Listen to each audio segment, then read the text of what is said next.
Okay, I'll just show you how to set the sat nav in this 2018 BMW 1 Series.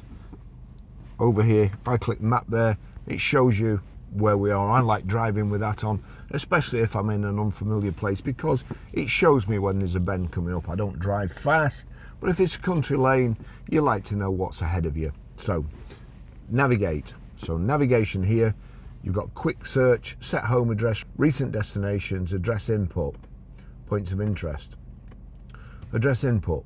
So dial it to P, R, and then if I knock down, it goes to numbers, and I want 5, 4, it's defaulted back to letters, and it's gone to E. So funnily enough, I want E, and now I want A.